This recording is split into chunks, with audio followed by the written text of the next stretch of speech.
Confiance piétinée, corps drogué, esprit brisé. Dans l'Amérique des années 50, on croyait boire un verre, on croyait tomber amoureux, on croyait juste passer une soirée. En réalité, derrière le miroir, son teint, des hommes prenaient des notes. Vous n'étiez pas un client, vous étiez un cobaye. Pas besoin de champ de bataille, pas besoin d'ennemis étrangers. La CIA a transformé ses propres citoyens en rats de laboratoire. Drogue, manipulation, humiliation, tout au nom d'une seule question. Jusqu'où peut-on contrôler un esprit humain? Bienvenue dans le projet Minuit Climax, l'expérience la plus glauque et la plus tordue de la guerre froide. Un laboratoire secret caché derrière les rideaux rouges d'une chambre où la confiance devenait une arme et l'innocence une condamnation.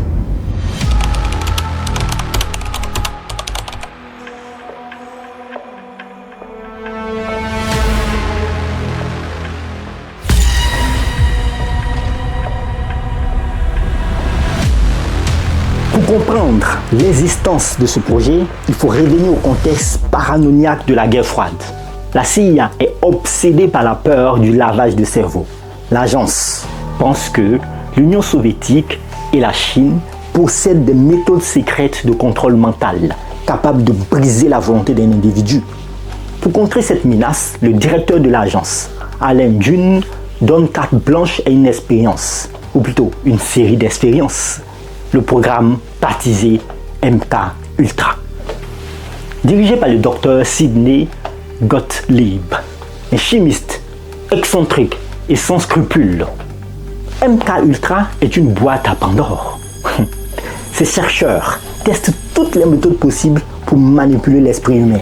L'hypnose, la privation sensorielle, le choc électrique et surtout les drogues. Gottlieb est particulièrement fasciné par le LSD, une substance hallucinogène qui vient tout juste d'être découverte. Il pense qu'elle pourrait être le sérum de vérité ultime pour les interrogatoires. C'est là qu'un sous-programme baptisé Minuit Climax voit le jour. Le nom est tiré d'un terme argotique pour désigner un orgasme et d'une obscénité déconcertante au vu de ce qui l'a suivi. L'idée est de tester le LSD dans un cadre non contrôlé sur des personnes qui ne s'attendent à rien, mais les expériences en laboratoire ne sont pas assez réalistes. La CIA veut observer les réactions d'hommes et de femmes ordinaires sous l'effet des drogues puissantes dans un environnement naturel. Le lieu idéal pour ces expériences est vite trouvé, San Francisco. À l'époque, la ville est l'épicentre d'un mouvement hippie en pleine explosion. La drogue est partout. La CIA peut se cacher dans un environnement où la suspicion sera faible. D'autres maisons sont également mises en place à New York et en Europe.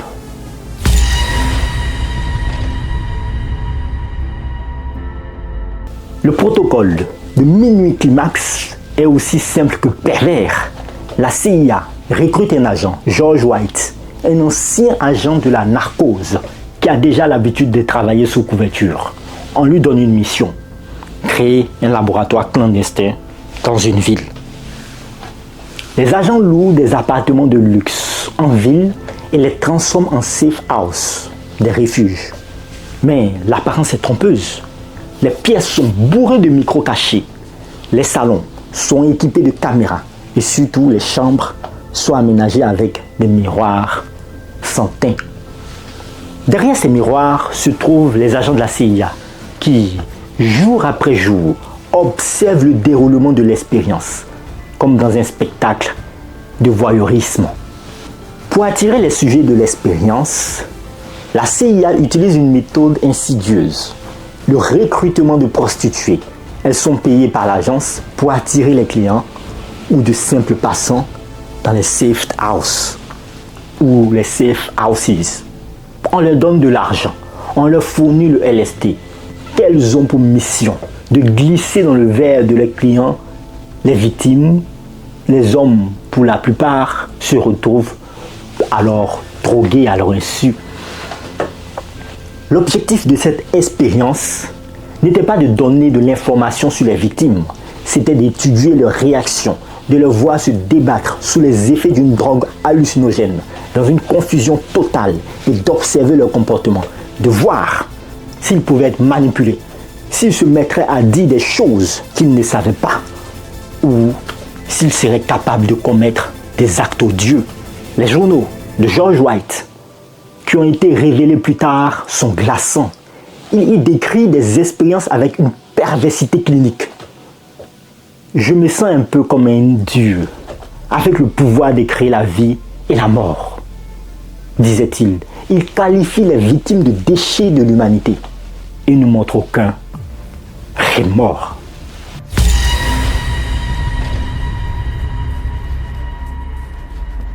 Une fois la drogue ingérée, les victimes entamaient un voyage psychologique terrifiant. Elles étaient sous l'effet de fortes doses de LSD, souvent mélangées à d'autres substances comme le cannabis. Les agents de la CIA derrière le miroir prenaient des notes assez détaillées. Pour la victime, l'expérience était un cauchemar éveillé. Oui, ça ressemblait un peu à ça. La réalité se déformait. Les hallucinations prenaient le dessus et la paranoïa s'installait. Elles étaient prisonnières d'un environnement qu'elles ne connaissaient plus, sous les yeux d'observateurs invisibles qui ne montraient aucune pitié.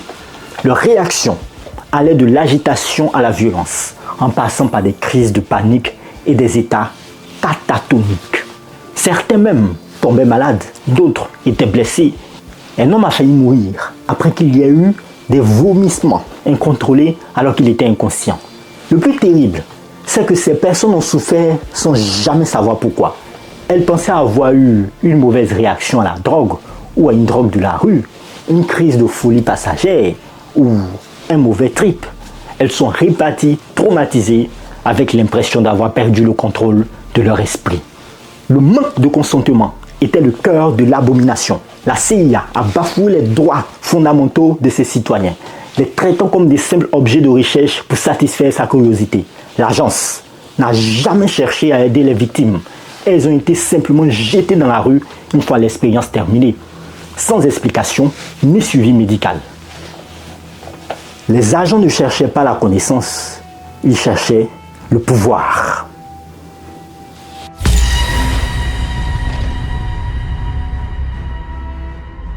Le projet Minuit Climax a été mis à l'arrêt en 1966. Mais comme pour d'autres projets du genre, la CIA a tenté d'enterrer son existence. En 1973, sous la pression d'un scandale médiatique, le directeur de l'agence, Richard Helms, a ordonné la destruction de tous les dossiers de MKUltra. Mais il n'a pas pu tout faire disparaître. Des documents essentiels ont survécu à la purge. 2 ans plus tard, le comité Church, une commission d'enquête sénatoriale sur les activités illégales de la CIA, ont découvert l'existence de ces safe houses. Les journaux de George White ont été révélés et le scandale a éclaté. Le public a découvert que la même agence qui était censée la protéger menait des expériences dignes d'un roman de science-fiction bel et bien réel. Les victimes, qui n'avaient jamais su qu'elles faisaient partie d'une expérience, ont commencé à témoigner. Elles ont pu même enfin donner un nom à leur souffrance. Elles ont porté plainte, mais les tribunaux ont souvent estimé que le secret d'État prévalait. En 1995, le président Bill Clinton a présenté ses excuses aux victimes des expériences gouvernementales. Mais le mal était déjà fait. L'héritage de Minuit Climax est d'une profonde méfiance envers le gouvernement. L'expérience a montré que les services de renseignement, sous couvert de sécurité nationale, peuvent justifier n'importe quel acte, aussi immoral soit-il. Elle a mis en lumière le besoin d'une surveillance démocratique pour les agences de renseignement. Le projet Minuit Climax n'a pas réussi à contrôler l'esprit humain, mais il a brisé la confiance de milliers de personnes. Il a transformé la science en un outil de perversion et le concept de protection en une menace. C'est une histoire qui nous rappelle que les plus grandes horreurs peuvent parfois se cacher sous les lieux ordinaires, derrière des miroirs, sans teint, par exemple. Merci de nous avoir suivis. J'espère que vous avez aimé cet épisode. On se verra la prochaine fois pour un prochain épisode des expériences interdites. D'ici là, portez-vous bien. Faites le plein de savoir chez vous. N'arrêtez jamais d'apprendre. C'est ce qui vous fait grandir. Au revoir.